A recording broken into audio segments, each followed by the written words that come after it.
Assalamualaikum warahmatullahi wabarakatuh. Ananda kelas 12 SMA Adabiah 2 Padang bertemu lagi dalam kelas fisika untuk hari ini. Baik, pada pertemuan kita kali ini kita masih membahas materi yang disampaikan pada pertemuan sebelumnya, yaitu gaya Lorentz. Di sini ada beberapa soal lain dan berbeda kerumitannya daripada daripada soal yang telah diberikan sebelumnya. Sebelumnya Ananda perhatikan video ini dari awal sampai akhir. Sebagaimana kita ketahui, gaya magnetik atau gaya Lorentz adalah gaya yang terjadi pada suatu penghantar berarus listrik yang berada dalam medan magnet. Jadi ini medan magnet, di sini kutub utara, di sini kutub selatan. Yang garis biru ini adalah medan magnet, di mana di antara kutub utara dan kutub selatan ini diletakkan sebuah kawat penampang yang dialiri arus listrik. Ini arah arus listriknya ke atas sini. Ini I, maka gaya yang terjadi ke sini bisa Anda lihat, ini yang oranye arahnya ke bawah, itu yang kita sebut sebagai gaya Lorentz atau gaya magnetik.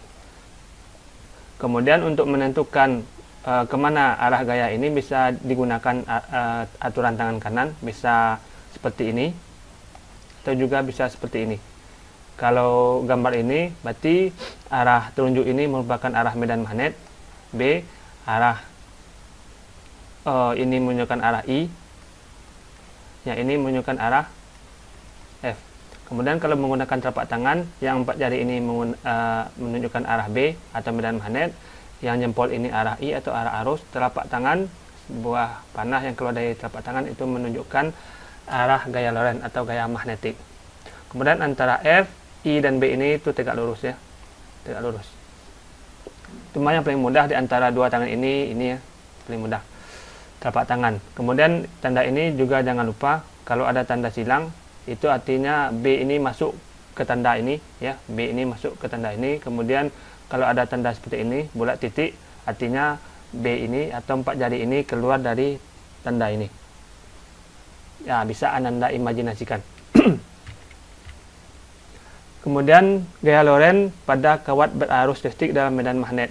Apabila sebuah kawat dialiri arus listrik dan diletakkan dalam medan magnet, maka besar gaya Lorentz bisa dirumuskan sebesar B dikali I dikali L dikali sin alfa atau sin theta. Sama, alfa ini ya, sudut yang dibentuk antara B dan I.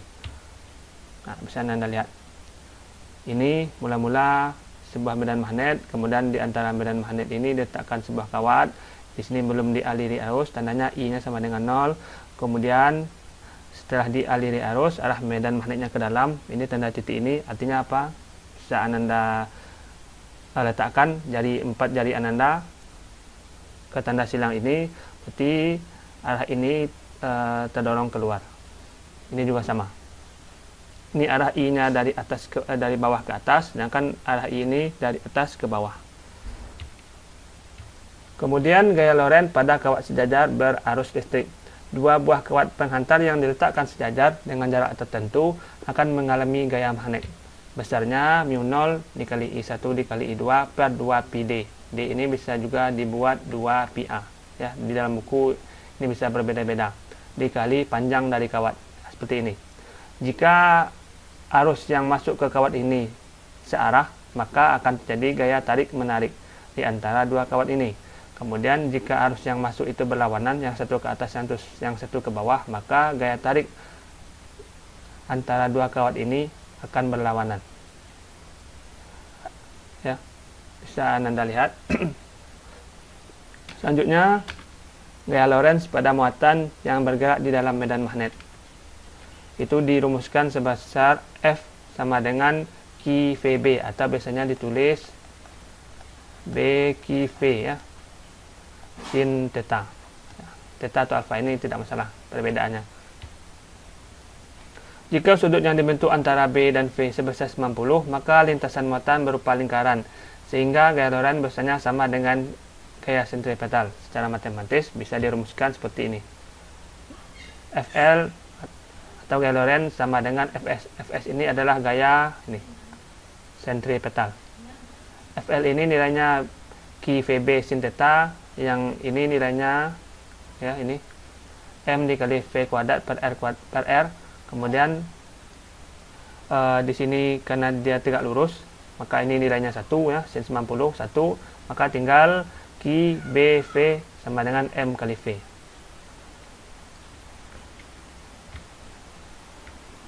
Sekarang kita lihat untuk menentukan arah gaya Lorentz menggunakan aturan tangan kanan. Ini bisa kita ulang lagi. 4 jari ini menunjukkan arah B, yang ini menunjukkan arah V, ini muatan ya. Kalau yang kawat, yang jempol ini adalah I ya. Kalau dia kawat, I, kalau dia muatan V ya. Kemudian panah tegak lurus yang keluar dari telapak tangan ini adalah F. Itu kalau muatannya positif ya. Kalau muatannya positif. Kalau dia muatan negatif, yang diambil adalah punggung tangan bukan telapak tangan, punggung tangan. Jadi gaya keluar dari punggung tangan. Nih, ini muatan positif, ini muatan negatif.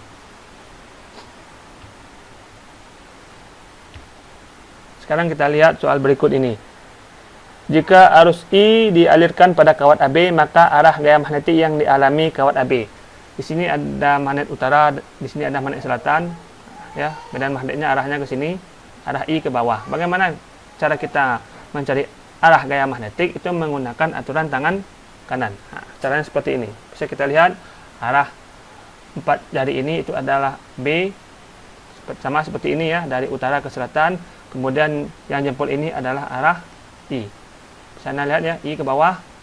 Lalu kemanakah arah F? Nah, Anda membayangkan telapak tangan yang ada di belakang ini, berarti arah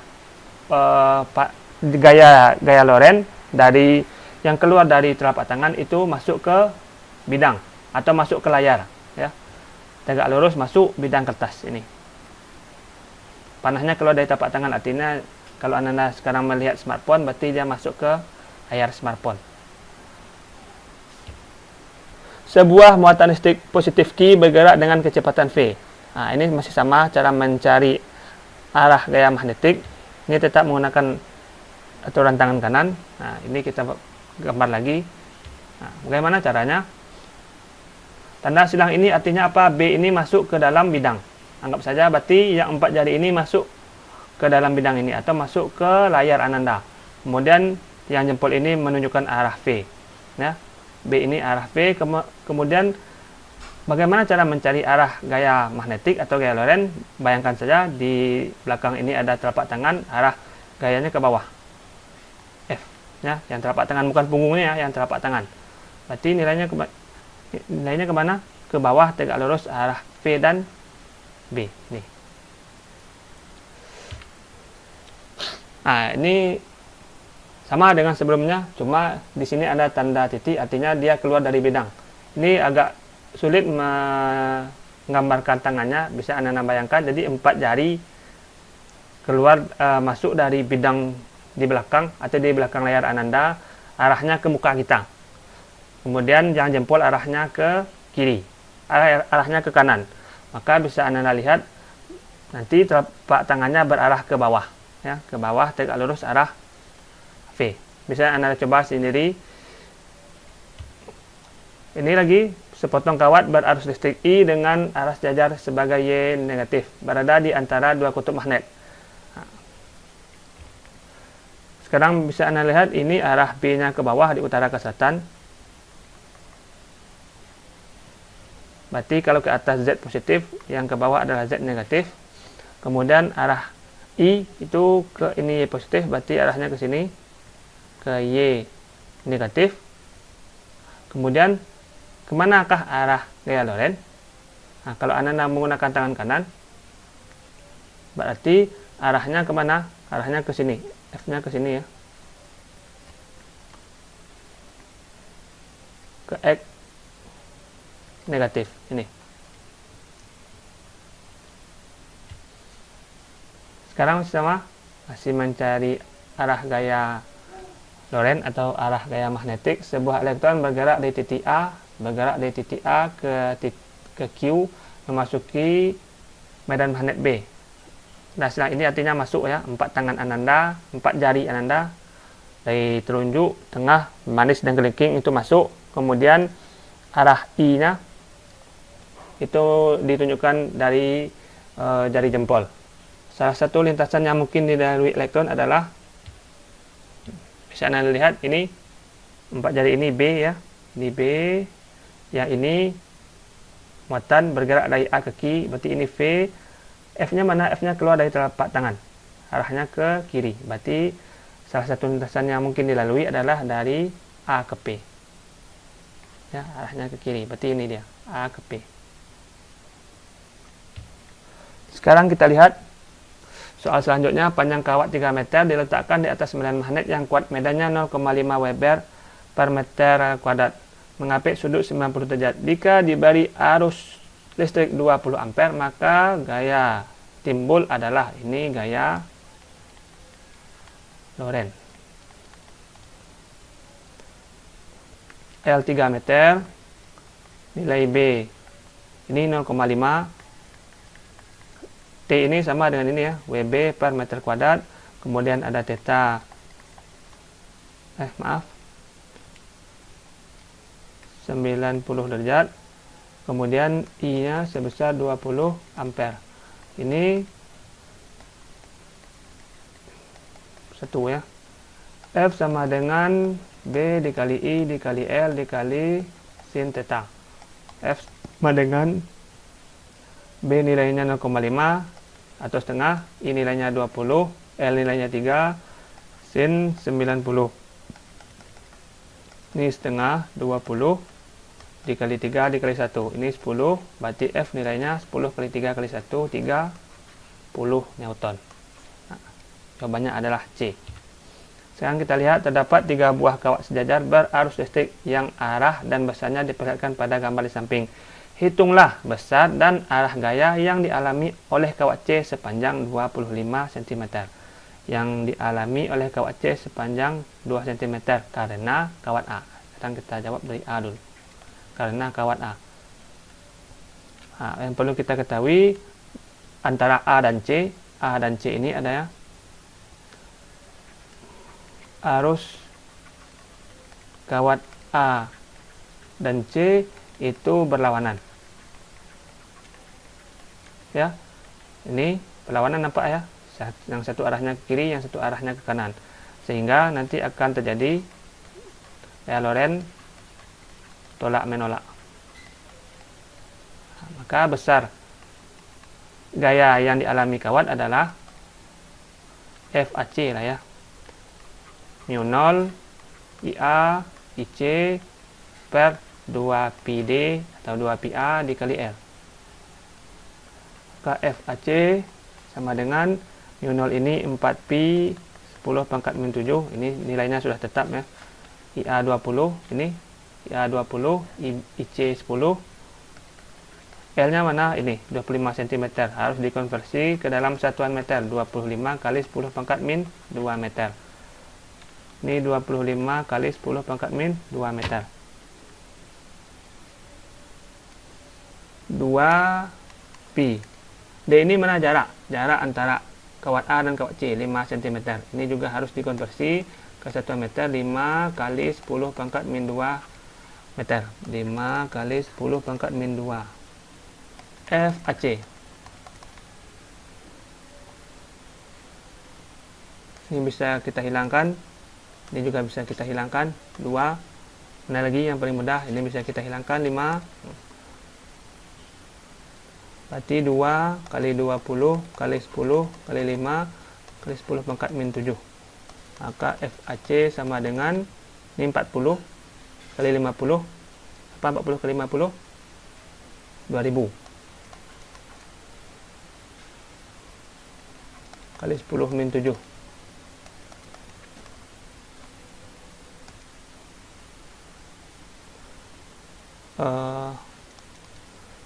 Kalau kita buat seperti ini, FAC sama dengan 200 kali 10 pangkat min 6. Ini Newton, atau 200 mikro Newton. Mikro ini 10 pangkat min 6. Kemudian yang B, karena kawat D, berarti perhatikan antara kawat C dan kawat D. Berarti ini karena bisa Anda lihat harusnya juga berlawanan, maka akan tadi gaya tolak menolak ya, sama FCD mu 0 dikali IC dikali ID dikali L per 2pi 2pi A 2pi D ya, boleh sama seperti ini. FCD sama dengan 4pi dikali 10 pangkat min 7, IC nilainya 10, ID nilainya 30, ini 25 kali 10 pangkat min 2 per 2pi, ini jaraknya 3 kali 10 pangkat min 2.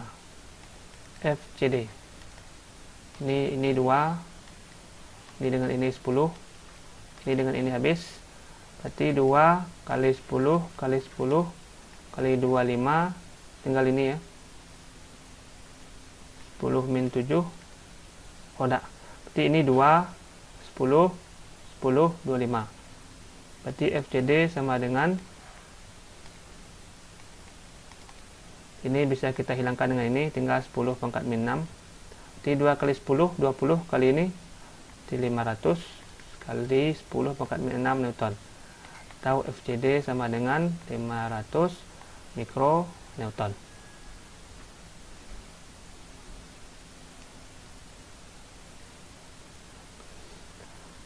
Yang C,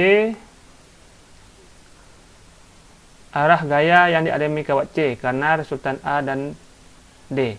Sebagaimana kita ketahui, antara A dan C ini terjadi gaya tolak menolak, hanya ke atas. A dan C ini gaya tolak menolak. Ini ya. Maka ini FAC, ini FCD. Maka besar gaya yang dialami karena resultan itu besarnya adalah FCD dikurang FAC. F sama dengan 500 dikurang 200. Maka besar untuk nilai yang C adalah 300 mikronewton. Selanjutnya, elektron yang bermuatan 1 min 1,6 kali 10 pangkat min 19 kolom memasuki medan magnet sebesar 4 kali 10 min 7 T Tesla dengan kelajuan 3 kali 10 pangkat 6 meter per sekon. Jika massa elektron 9,1 kali 10 pangkat min 31 kg, hitunglah jari-jari lintasan elektron tersebut. Di sini diketahui ini Q ya, ini V, ini M, ini B. Maka untuk mencari nilai jari-jari lintasan itu R, maka R sama dengan bisa Anda lihat video sebelumnya, Q dikali B dikali V sama dengan, bukan dikali V, dikali R ya, dikali R sama dengan M dikali V. Maka untuk mencari R, M dikali V per B dikali Q. R sama dengan M 9,1 kali 10 pangkat min 31 dikali 3 kali 10 pangkat 6. Ini B 4 kali 10 pangkat min 7 dikali 1,6 kali 10 pangkat min 19. Ini hasilnya setelah dicari 4,3 dikali 10 pangkat 1. Karena ini cukup rumit ya, angkanya tidak ada yang bagus untuk disederhanakan, maka langsung dicari, nilainya adalah 43 meter. Nah ini.